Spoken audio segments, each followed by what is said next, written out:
Let's start with CloudFront today. When I say Amazon CloudFront, it is a content delivery network operated by Amazon Web Services. When I say content delivery network, here you need to understand the content delivery network means AWS will create, AWS will have multiple edge locations. I'm sure you hear about the concept of edge locations. What they do is they create multiple locations over the globe so that if your data is you are requesting your data again and again, instead of pushing the data from origin servers, they push a data to you from their edge locations.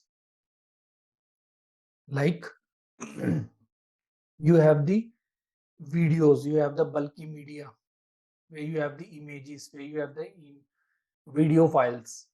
So in that case, instead of every time going to the origin servers, what AWS do is just go to cache servers, which is called at edge location. So there are two things you need to understand when you go for the CloudFront. One is edge locations, second is regional edge locations.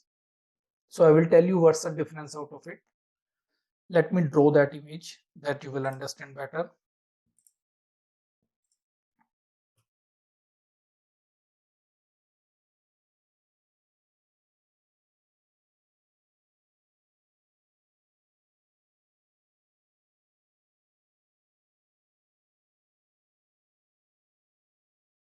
When you say edge location, first you need to understand AWS has region. Inside that region, let's say we have three regions. Let me just design it in a way. I have three regions, right? Or just create one region. That's for example, I have one region. For one region, it will be not be easy to understand. Let's assume we have two regions. This is my Mumbai region, and this would be my US East 1 region. I have two regions, which is one is Mumbai AP South 1, another is US East 1, which is North Virginia, right? In these two regions, what happens is I have the concept of availability zones. Let's call it, this is your availability zone 1. Similar way, you have the availability zone 2. Similar way, you have concept of availability zone 3. Let me call it AZ1. This is AZ2. This is AZ3. Although US East 1 have 6 availability zone, but let's assume it has 3. So I'm calling it AZ1, AZ2, and AZ3. Now what happens is I'm creating one application, that is my web app. Okay. When I'm creating my web app and I'm hosting my application to the servers, my user is coming from India, which is Mumbai, right? In that case, it is a perfect fine solution that you are serving data from to user from the India location, which is Mumbai. In another case, user is coming from US East 1, North Virginia. In that case, it is also fine that you are serving the data from these servers. But what happens now if user is coming from, let's say, some other location, which is Singapore or Australia? In that case, it is not a good design because user have to cross country ISP details. They have to handshake with other providers, and that will introduce a latency into the system. So reduce to handle this type of situation, or even for one location, let's say, let me give one more example so that you can understand better. In the Mumbai itself, or in the US East 1 itself, let's call there is a location with the name of, let's take this example. I have looked with the location with the name of X. AZ2 is Y and AZ3 is Z. Now what is happening is my user is coming from a location which is not near to any location of availability zone, but I want to serve the data to user as soon as I can give.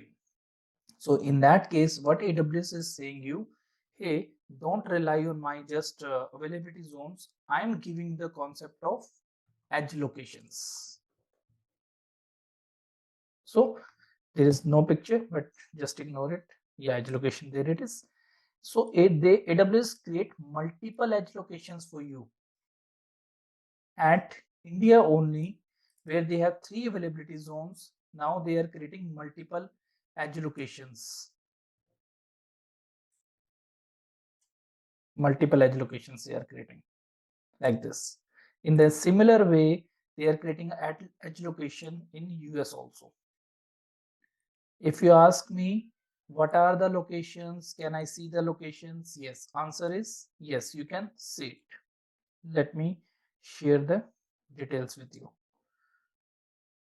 Edge locations like this. If you want to know the details of it, AWS edge locations list, you will see a list here.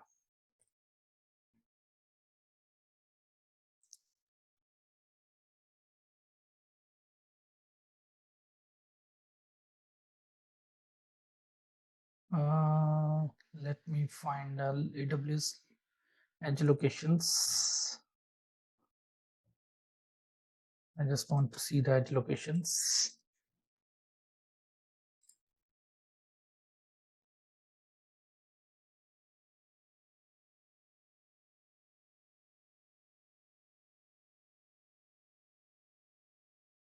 Edge locations.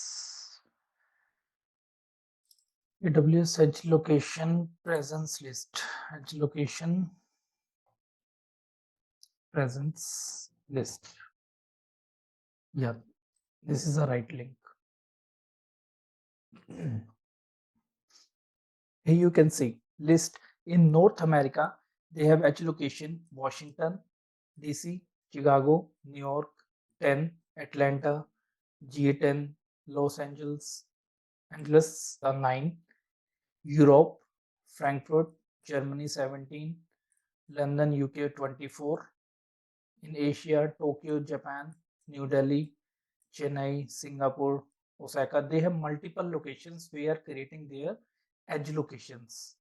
The benefit I told you that if my user is, let's suppose this is my user, and this user is asking for web application in a URL. User is typing the URL of website and asking for result, and you have images.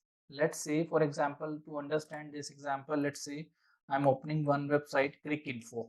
Okay, on this Crick Info, I have multiple images. I have multiple videos also, right? If that is your website and you want to make it good website, the expectation is nowadays is if your website is opening pages coming into the 3 seconds of time, it is a good website. If it is more than 3 seconds, user will feel bored and user will leave the website.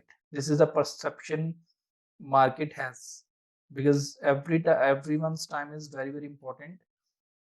So 3 seconds is fine just to upload, or you can say website to be come into the picture.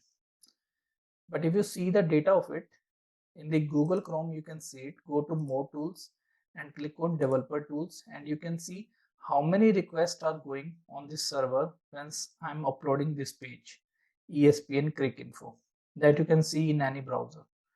But let me just clear the traffic and hit it again. Once you hit it, it will tell you these numbers of calls are going. ESPN Crick Info, gpt.js file, which is JavaScript file, then multiple images, JPEG file, JPG file, JS file, multiple files are coming, right? In a single call, internally we are calling multiple things, and that makes us slow because we are calling multiple operations, multiple images, right? To make it faster, what we can do is whatever content is available for caching, which is the right candidate for caching, you can just apply the edge location concept on that features or that media files using CloudFront. So that is what I'm talking about. If we come back to my diagram, if my user is coming from one location, in that case, user will redirect, or internally if you're creating a CloudFront for it, so request will go to edge location first. And through edge location, it will go to origin server. And from origin server, that data will be picked up and stored on edge location again. And you can set the TTL, time to live. So let's say I have one image and that image is not going to be changed in one day. So instead of going to my availability zone server, I would request to edge location. If edge location has that data, it will give back to me. If it has no data, it will go to server and take it, and in next request it will return the same data. So you can say it's a caching concept. When I say CloudFront, it's a caching concept. You're caching your data, and to cache your data, these are the steps. Basically, these are the things you need to understand. First, distributions. When I say distributions, to use Amazon CloudFront, you need to start with creating distribution. So distribution means once you are creating a distribution, AWS will return a DNS domain name when you create a distributions.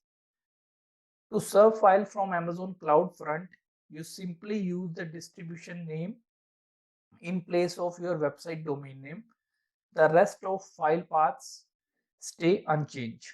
What it means?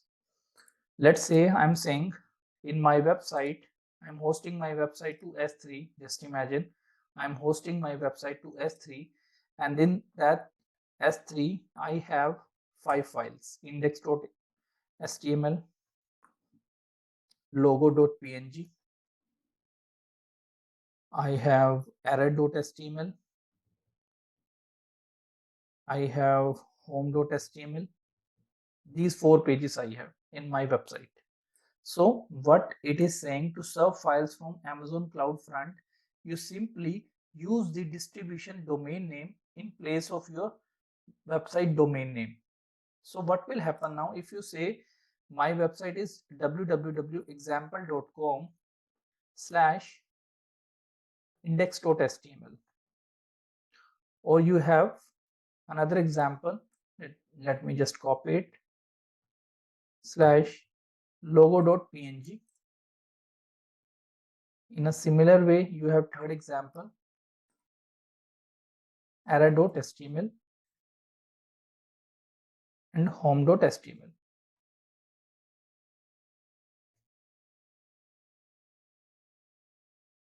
Right now, with this line, what it is saying is the only URL will be changed. The rest of the things will remain same.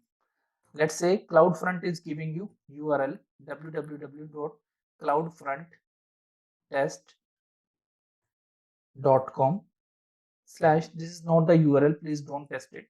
This is just a dummy URL. I will be creating a distribution and use a URL, original URL, but I'm explaining you how it works. This will be works like this: www.cloudfronttest.com slash. Rest things will not be changed. This is what it is saying. The rest of the file path stay unchanged. Second point is origins. When I say origins, origin can be S3, origin can be HTTP server. So people call it, there are two type of things. One is static caching, one is dynamic caching, and both type of caching is available in CloudFront. I will share the example of dynamic caching also, but let's first understand what is static cache. Static cache means you have one file available over the S3, which is your storage location. You have hosted one of the website, and now you are hitting that website. So that is your static files. And in the case of static files, what AWS will do, AWS will cache this part using CloudFront technology, and you have to define your origin. Origin in that case would be S3. When you are hosting static application, the origin will be S3. And when you host dynamic website, it would be HTTP server. I think it's clear to you. Next thing is cache control. Cache control is once you are requesting an item and served from an edge location, objects stay in the cache until they expire or invalidate to make room for frequently requested content. This is very, very important when you are going for the interviews or when you are going for the certification. Normally 5 to 10% of questions comes for the CloudFront only. It is very powerful service, and you can make your application performance wise better, very better in fact, with the right CloudFront strategy. So cache control means for how many period you want to cache that particular objects. Like in my case, I'm saying my images will remain same for next 1 day. In that case, you will be keeping your files images for 1 day cache as a period. It always works in a second, so you have to convert your 24 hours in seconds, and then you will set it. I will let you in the demo how to do it. Then Amazon CloudFront distribution can also be set up to serve dynamic, which I already told you that you can do both type of caching. One is static cache, another is dynamic cache. We can do both.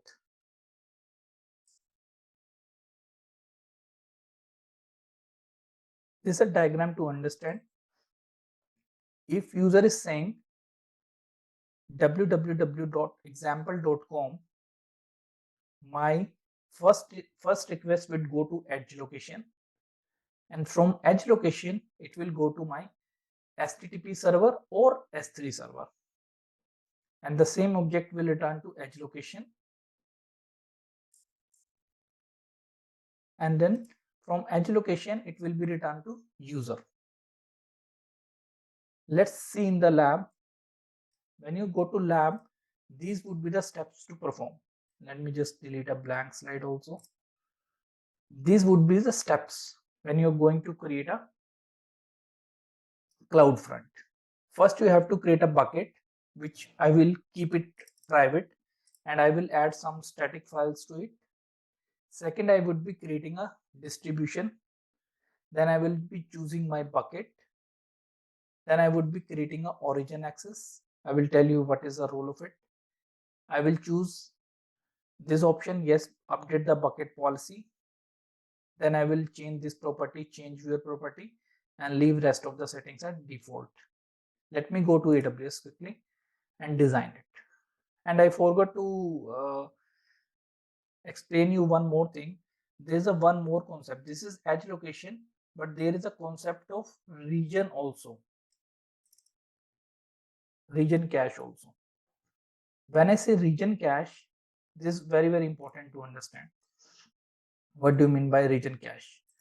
What happens in the region cache is, let's say you are accessing this edge location multiple times, right? And now that document or media file, whatever you are accessing, that expiry time is near. Let's say it is going to expire. In that case, what AWS will do is, AWS will keep that item to the region cache server. Regional, they have the regional cache server also, which is separate from edge locations. So now if you take example, I'm in Mumbai location and I'm continuously hitting on this location, edge location, right? And now new content is coming on my website on AZ1, and that edge location is getting a new content. That's fine. But about the older content, that was frequent access items. What AWS will do, will store the data on regional cache servers, so that next time if you are hitting the same request, it will not go to your availability zone servers. it will go to region servers. That will make your application faster than if you're going to serve the data from availability zone servers.